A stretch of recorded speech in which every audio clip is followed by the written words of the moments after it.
ऐका ना, कसे सगळे तर आल्यानंतर काय जॉबवर आपण येतं तिथं पण दमलेलं असतं, पण घरचे कामं काही सुटत नाही. मग आल्यानंतर आहे ना मी भरपूर दिवस झाले म्हणजे का साफसफाई केलेली होती, तर ते गादीला कवर घालायचा राहिलेला होता. मग तो मी घालून घेतला आणि लय विस्कटलेल्या असते आणि टाईम पण भेटत नव्हता मला, भरपूर दिवस झाले आणि कवर पण धुतलेला होता त्यामुळं.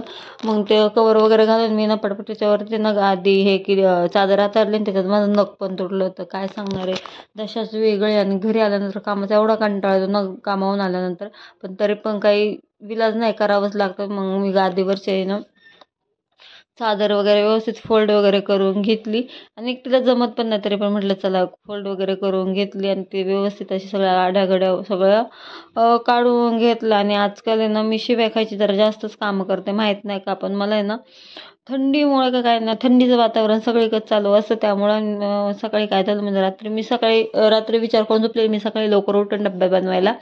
पण ॲक्च्युली मी सकाळी उठलेच नाही आणि भाजी रात्रीची होती चिकनची.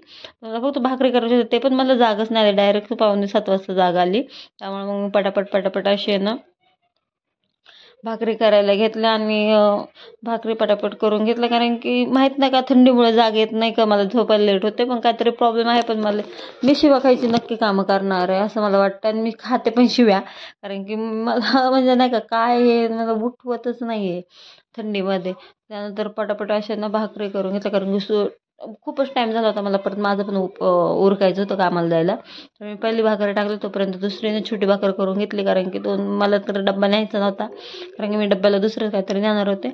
मग फक्त एक डब्बा भाकरी एक माणसापुरतं बनायचं. मग मी दोन एक छोटी आणि एक मोठी भाकरी बनवून घेतली. छोटी भाकरी बनवून झाल्यानंतर भाकरीला पाणी वगैरे लावून आहे ना तिला पाचायला टाकली, तोपर्यंत डब्बा वगैरे ठेवून दिला आणि मग माझा डब्बा भरायला घेतला. आणि काय झालं, मम्मी आली होती त्यावेळेस तिने ना भेळ आणली होती आणि ती तशीच होती. तर म्हटलं चला आज जर काय डब्बा आपण काय दुसरं काय नेणार नाही, मग आपण भेळ नेऊया. थोडीशी भेळ आणि भाकरवड्या पण तिनेच आणलेल्या, तर त्या पण मी डब्यामध्ये भरल्या. आणि अशा प्रकारे माझा डब्बा तर झाला, कारण की आपल्याला काय खायला नाही दिलं तरी चालं, मग करायचा कंटाळा येतो. त्यानंतर मक्याची 2 कणस होती, ते पण मी डब्यामध्ये भरली आणि अशा प्रकारे माझा डब्बा भरून झालेला होता. करण्यापेक्षा ते न खाल्लेलं परवडतं. मग मग मी काय केलं तर फक्त आहे ना तोपर्यंत इकडे आपली भाकर पाचलेली होती, त्यानंतर मी दुसरी भाकर तव्यामध्ये टाकून घेतली आणि ती पण पालटी करून ना हे पहिली भाकर ना हे करून घेतली, भाजून वगैरे घेतली. कारण की गॅस मला माहिती आहे घास भाकरी वगैरे नाही भाजायच्या, पण ऑप्शन नसतो दुसरा, कारण की इकडं आपण चुलीवर भाजू शकतो, पण इथं ना दुसरा ऑप्शनच नाही. आणि तव्यावरती भाजायला खूप म्हणजे खूप टाईम लागला. त्याच्यामध्ये स्पीडोचं ध्यान आलं, त्याला पण खायला टाकायचं होतं, कारण की परत त्याला 3 वाजल्यापर्यंत खायला भेटत नाही. मग म्हटलं चला आज म्हणजे नाही का त्याला मी खायला टाकूनच जाते, घराबाहेर जाते. त्यानंतर त्याला पण खायला टाकलं आणि तो आपला खात होता तोपर्यंत ब्रश एक करून इकडे भाकरी वगैरे झाल्या, तर इकडे पाणी ठेवलं आंघोळीला आणि भाकरी ठेवून दिल्या. नंतर मग भांडी वगैरे घासून घेतली, कारण की भांडी ठेवली ना दिवसभर उन्हाने ना ती खूपच वाळतात, मग त्यामुळे जमत नाही. मग त्याच्यामध्ये गॅस पण मी ना वरच्या वर पुसून घेतलं, कारण की त्याच्यावरती भाकरीचं पीठ सांडलं होतं. आणि मग पटापट अशा आहे ना भांडी धुवून घेतली, घासून घेतली, कारण की आल्यानंतर पण कंटाळा येतो, मग आपल्याला जायच्या अगोदरच काम उरकलेलं बरं असतं.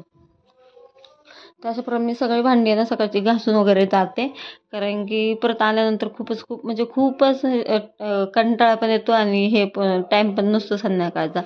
नंतर किचन वाटा परत साफ वगैरे करून मी काय केलं, किचन वाट्यावरच भांडी मांडली. आज मला ते बास्केट घ्यायचं पण कंटाळा आलेला होता, कारण मग खूपच टाईम झाला होता मला कामावरती जायला. तर मग अशा प्रकारे मी काम उरकून कामाला जाते. चला तर तुम्ही कशा जाता, भेटूया उद्याच्या ब्लॉग.